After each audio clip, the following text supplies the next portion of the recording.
Hey Desiree, how you doing today? Good and you? I'm well. Everybody, I have Desiree Brockenborough from Sacramento, California. She's a stroke survivor and also an aneurysm survivor. Um, I've been looking at her journey for quite a while. Each and every day, she documents her her stroke survival with rehab and also motivating other people to understand what they need to do to get back into the swing of things, as we would say, or the new normal. So I really thank you for coming out and being part of this. Really appreciate you. How you been? I'm good. How are you? I'm good to be Oh, here. can't complain. Can't complain at all. Um, like I said, I've been watching you for a while, but I really don't know your full story. Would you like to tell people what actually happened to you? Because I know you have a pretty interesting story. Would you like to go back to the first time that you had a stroke or aneurysm rupture? Can you please explain that to us? I had a rupture in 2011. I actually had two aneurysms ruptured. I was working as a corrections officer in a jail. Time out. You went too fast. Are you saying you had two ruptures at the same time? Yeah, I had two aneurysms rupture at the same time. Yeah. Okay. Yeah, Okay. while I was working as a corrections officer. So I was actually conducting arraignments and I had about maybe 20 to 25 inmates with me. And I was redirecting another inmate because he kept going in the restroom. So that usually was a signal that he might be using. So I redirected him and then I passed out. So all the Hold officers on. thought. You really going deep on me right now. Hmm. So Desiree, what you basically tell me, you're a correctional officer and you had no issues or any problems whatsoever, and then all of a sudden, bam, Yeah. two aneurysms ruptured at the same time while you're at work. Yeah, I was What was having issues with my blood pressure, but the doctor said all I needed was exercise and diet. So that's all I did right? and did not put me on any medication. So this happened while I was at work. So can you explain to the people out there, um, were you out of shape or were you noticeable that something like this can happen to you? Did you have like a lot of headaches? You just had high blood pressure and that's it? Just high blood pressure, no headaches. I think I had one migraine ever Wow. before my rupture, with only one migraine. So it was just So the high blood pressure. let's go back to this. So you're at work and this happens. I can imagine it's pandemonium all over the precinct or all over the jail at that time. So what actually happened right at that moment? But actually, you have to call a code. So they thought that the inmate had hit me, but they didn't know that I just passed out. So I remember because I remember the sound. I remember hearing like a gush of water in my ear and just passing out and then trying to get up, but it feeling like a ton of bricks is holding me down. What So was yeah. this? What was this that happened to you? Hmm? What year was this? 2011. Okay. Explain to me how life was before this happened and directly right after what happened, because this is all sound completely far fetched to me right now. I'm trying to really grasp all this stuff. Oh, life Break us was down. strenuous because I worked as a corrections officer and I had mandatory OT. So every day I would have to work two shifts, going from midnights to day shift. And then in between shifts, instead of driving home, I'd be so tired, I'd just fall asleep in the car on the side of the road. And then I get home, take a shower, and go right back to work. So that was my life, which is constantly just fast paced and like no rest in between. I tell you, So the good rest that I got was in the pod, working midnight shift in a female pod. You put the TV on because I watched Crackle and just had to fall asleep. And the right. girls, the women, they respected me. I respected them, but I had to because, I was working double shifts. So I had to find rest somewhere. So I would take naps like 20, 30 minutes and wake up and nobody mess with me. But then I, then I just got transferred to day shift, which was a blessing because I had my rush aneurysms ruptured on midnights. They would have found me the next day. I had just got changed to day shift and I started working inside the courts. and I was a new officer, so I was getting, doing mandatory overtime every day, every day, every day. Okay, slow down again. So basically, you're telling me because you worked in the morning shift or the day shift, you're alive today. Yep. I know if I would have stayed on graveyard, I would have been dead. They would have found me the next day. So it was a Wow. blessing. God just took me, plucked me, threw me on day shift. It was like, all right, I got to give you this because I'm about to hand you something. So he just set me up. And the same with my stroke. I had a stroke because my third aneurysm. I had a coiling procedure because I was getting the same symptoms. So I took myself to the emergency room and they set up a procedure for me to coil my third stroke. So I go in for this procedure. I actually go for a run. I'm in decent shape now, not in the shape I was in 2011. I was in great shape in 2011. I was in decent shape, but I went for a run prior to my procedure. So then I had my coiling procedure, and while I was on the emergency room table, I had my stroke. I miss you too. So it was a blessing. God put me in a position again and saved me. So that's right. This is something that I found pretty interesting because I didn't realize that there's a difference with that. I know I was talking to you one time. I was like, you had a stroke earlier and then you had another stroke later. But when you told me, you said you had an aneurysm, you had the two ruptures, but at that time, you didn't consider yourself having a stroke as well, or you had no ailments whatsoever. What happened to you after you had those first two? It took me about 2 years to recover. And then after that, I went back to work. I started working as a personal trainer in Texas. So I was getting better. I had no symptoms, none. Then when I Really? came out to California, the symptoms returned. And I was talking to Doug. Doug actually worked with me because I worked in the cannabis industry, and I started having symptoms there. So then I took myself to the emergency room, and then that's when they set me up for the procedure. And I got set up. I went in. I had the coil. At the end of the coil, they took I was intubated. They took it out. They had to re-intubate me because I had a stroke. As soon as they took it out, my third aneurysm ruptured. As soon as they took out the tubes, so they re-intubated me and saved my life. So that's what I'm saying. God was working with me then too, because the first one, I just switched to day shift. The second one, I'm on the operating room table open. So So you're really a miracle child, and I can't believe I'm yeah. actually hearing this story from you. This is like unbelievable. But what I'm really curious about is that this first one happened in 2011, or the first two happened in 2011. When was this third one that happened, and why did they find the third one? Why you was in whatever happened to you in 2011? Or the third one is because of me, because I was getting the same symptoms. Because you know your body. Because when I'm dealing with blood pressure, I know when my blood pressure is high, I'll feel it in the back of my neck and it'll come all the way to my frontal lobe and I'll have a migraine. But this was like, I was having those symptoms like I'm going to pass out on top of my blood pressure being so high. So that's the reason why I took myself to the emergency room. And they just readjusted my meds and sent me home and then set up, a consultation. And then they set up the procedure to coil the third aneurysm because they found it. The entire time I was in Texas, they never found it. I was going for scans after scan after scan after scan. I was like, if I don't have an aneurysm, I'm going to have cancer. With as many Right. scans as I was having in Texas, and they never found it. In Really? California, I go to the emergency room one time, and they found it. What year was this? This was 2010, 2020.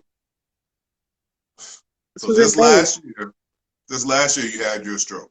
Yeah, this was in April. I had my stroke, and actually they found it in April.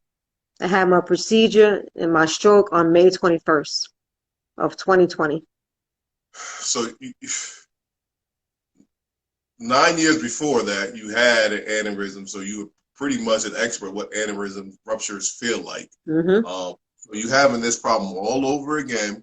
Did you pass out? No. You just felt bad and you went to the hospital, and Mm-hmm. while they was operating on you, boom, stroke.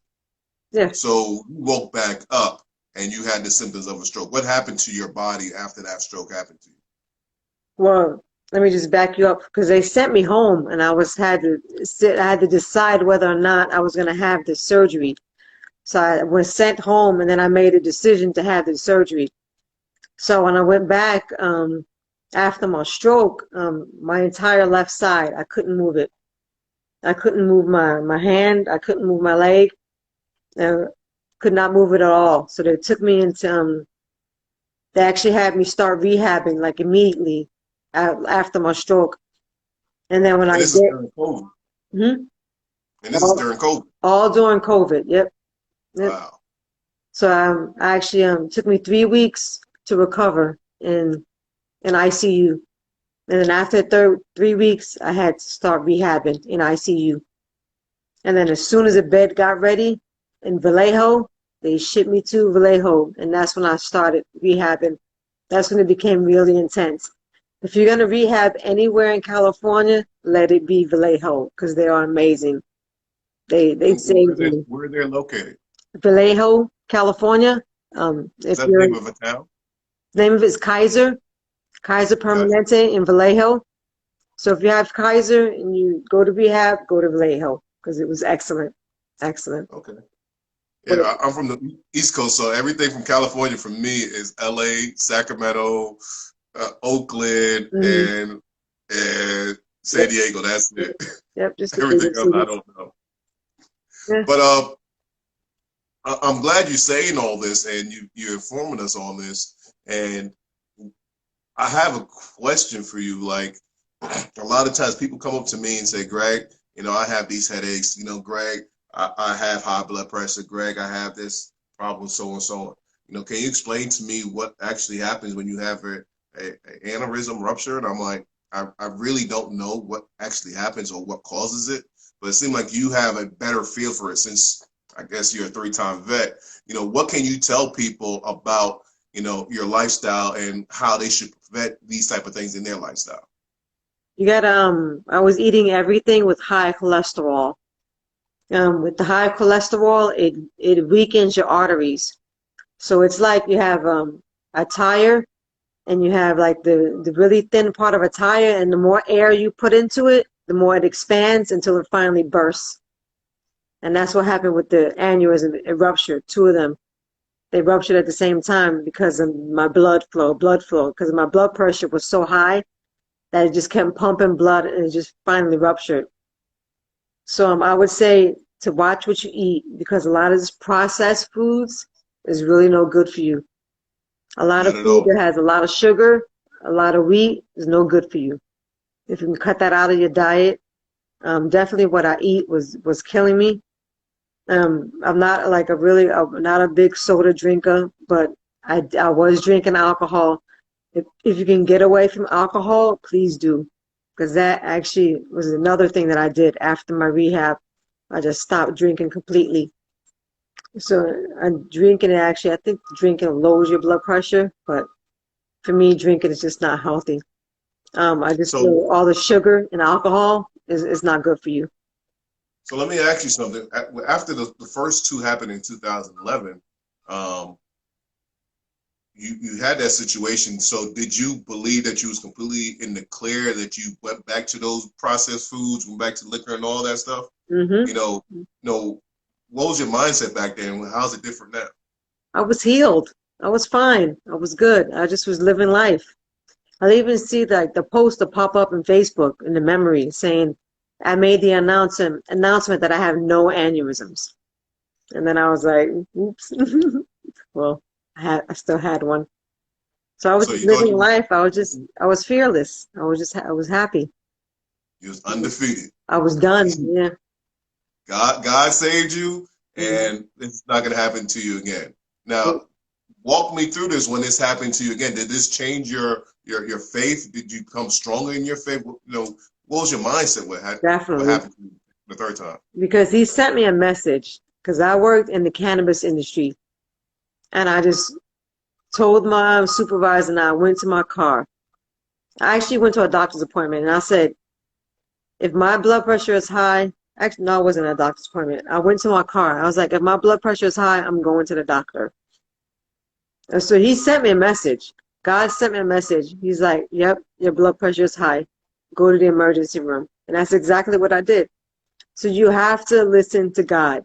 He'll send you these messages. And he sent me one early. And then after 2011, in 2 years, I was healed. I forgot about the message. And I started doing the same thing over and over and over. Eating bad food, drinking alcohol, living a stressful life, and just running and gunning. Just working all the time. Like Doug can tell you, I was just busting my ass all the time. It was always 0 to 60 in 10 seconds all the time because I had to get work done. And that's the way I was. And then God's just like, okay, slow it down. Let's just deal with this first. And I listened to him. I just followed him. And boom, saved my life again. You just have to listen. So, And now I'm not ignoring him. Now every day, it's like every day I have to work on rehabilitation. I have to work on reading his word and make sure it fills me and just staying positive and just hopefully just being a role model for other stroke survivors and just let them know that we can get through this. I mean, we've been through, the hard part is over. The rest of it is just, that's light work. Just got to keep doing it, be consistent. And thank yeah. you, Bob. Thank you for saying I look great. Thank you. So I hear you all that, but when I hear a lot of people say, I'm too old, my life is over, and this just got me, and they could actually get up and do these exercises and get stronger, but they don't do it. What type of thing? I hear you say God is part of your motivation, but what else do you have, earthly or tangible, that motivates you to get up and do these things that you do? Because I know that if I don't do it, then that's just taking one day away from me being another step closer to my recovery. So if I just put it aside, I'm like, okay, now it's going to take me a day longer and a day longer and a day longer. And you know that once you stop doing something, you can get lazy and you could just Absolutely. not go back. So that's the reason why I stay consistent, because there's no way that I'm ever going to stop. It's just not going to happen. I just want it to be 110%, like seriously, because this is a hard life. Like trying to just have control of, things that are easy to people. It's hard. It's a struggle. So Again, break that down so people can really understand what you're talking about. For me, it was hard for me to walk up the stairs or cut up my vegetables. What are the daily struggles that you have that you're fighting for? Is those type of things that are your goals? Like, okay, today I'm able to cut my vegetables. About 4 months ago, I couldn't. Do you have those type of goals, type of things that you're trying to put inside of you to push you forward? It's so Is that hard. something that we should? It's so difficult because it's my left hand. And it's like, well, what do you normally do? Because I'm right hand dominant. So what do you normally do with your left hand? Like, nothing. It just helps. But I didn't realize how much we do with our left hand until you lose it. Because once it's gone and you see everything differently, like for me to grab the remote with my right hand is so easy. But for my left hand, I can't, like, it's hard for me to just pick it up and hold on to it. And then if I don't concentrate on it, I'll just drop it. It'll just fall out my hand. So I have to concentrate on it, and that's not normal. Right. People can walk around with a remote in their hand like for all day. But for me, I have to concentrate in order to keep it in my hand. So it's just different. It's just different life. Desiree, what really gets my goat each and every time, because I have the same problem with my left side. I feel pins and needles. People are giving me hugs or me touching something, and like I don't really feel that. I know it's there. I can feel, I guess, some of the heat, but I have no sensation over there. So that's the big problem. Do you have that type of problem too? And do you try to explain to people like, don't touch me there, I don't feel that, or things like that? How's that go for you? I used to have that in the very beginning of my rehabilitation, and I just felt it, like the feeling on my arm. I would touch my arm all the way up to see how far along it is. So now I just got total and complete feeling in my left hand. But I remember those days when you touch something and you don't feel what it is. Like it's hard to be used to the texture. I remember that. But now See, I don't have that problem. When I touch something, I know what it feels like. I can tell what it is without looking at it. really? Yeah, I used to not be able to. If I turned away, I couldn't tell you what it was that I had in my hand if I'm not looking at it. Yeah, this is like deja vu for me too, like all over again. Mhm. But Desiree, what are you trying to accomplish with your recovery? You know, what are you trying to show people out there? What do you want to get out of this? What do you want people to see from you? I want people to see that whatever you put in is what you get out. If you don't do the work, then it's always going to be difficult. And this stuff that I do, like for me, I'm always like in a happy, good mood because I know that I'm working to getting better. So as long as I have that mindset when I first start, then I can work through like I sometimes I'll do like 18 exercises and I'm like, I can't post all of that. That's just ridiculous. But I just constantly do it because the music I hear is so good and it makes me feel good.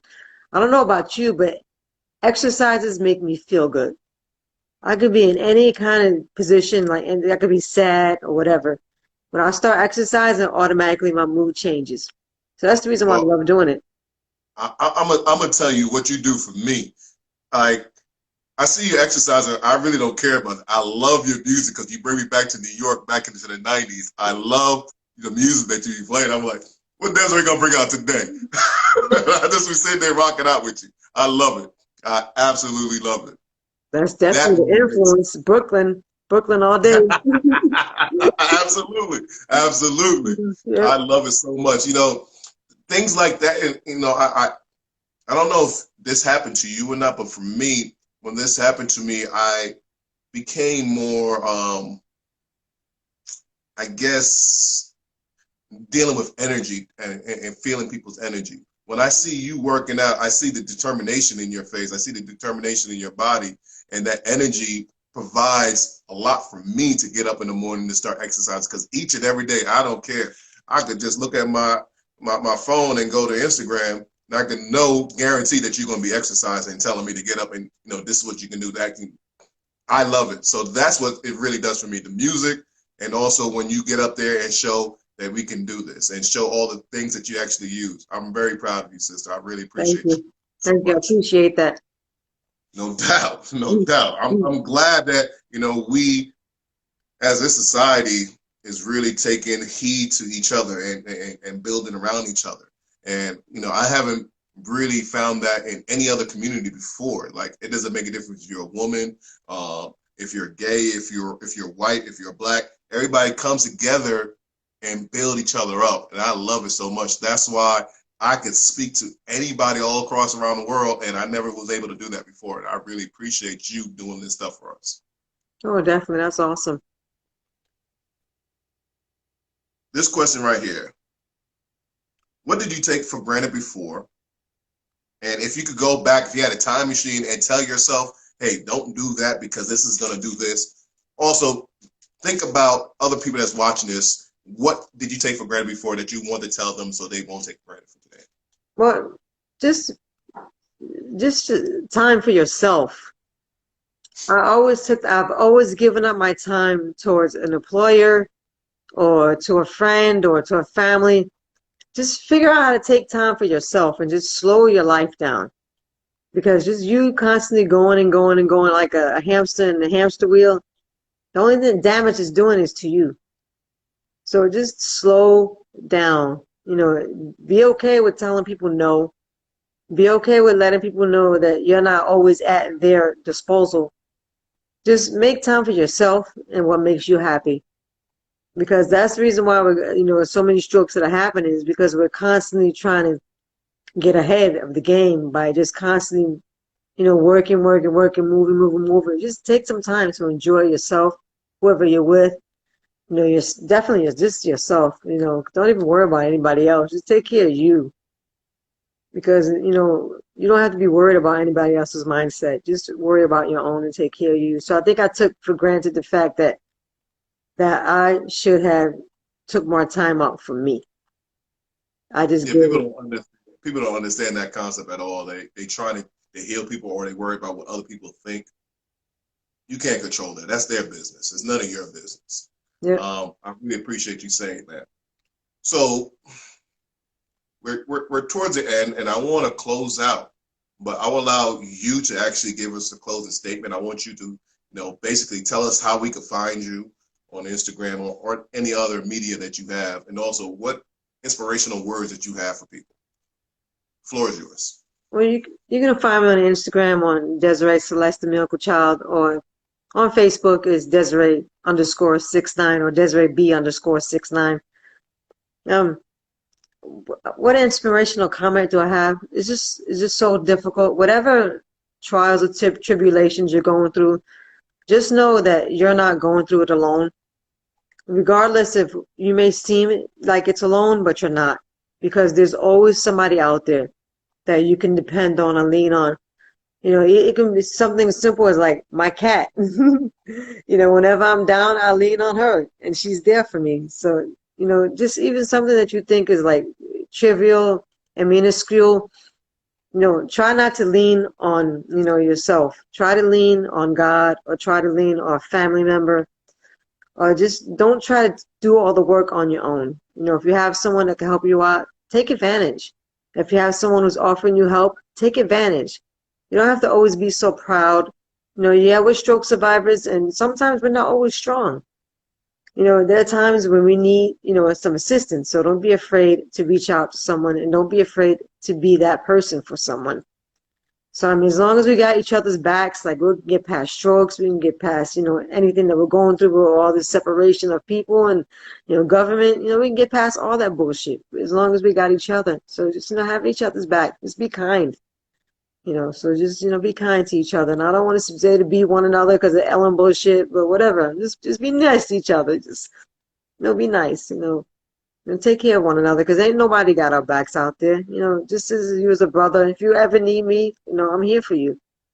And that's just what it is. So we have to be here for each other. Desiree, I thank you for your time. I really appreciate you. Every time I speak to you, I get wisdom, and I love your accent. For some reason, I moved down to Georgia and I lost my New York accent, but you have been all over the country and you still got your New York accent. I love it. Mm-hmm. Thank you, sister. Thank you so much for being part of this. I appreciate you. Thank you. And whoever's listening, thank you. Have a good night. You too. Bye.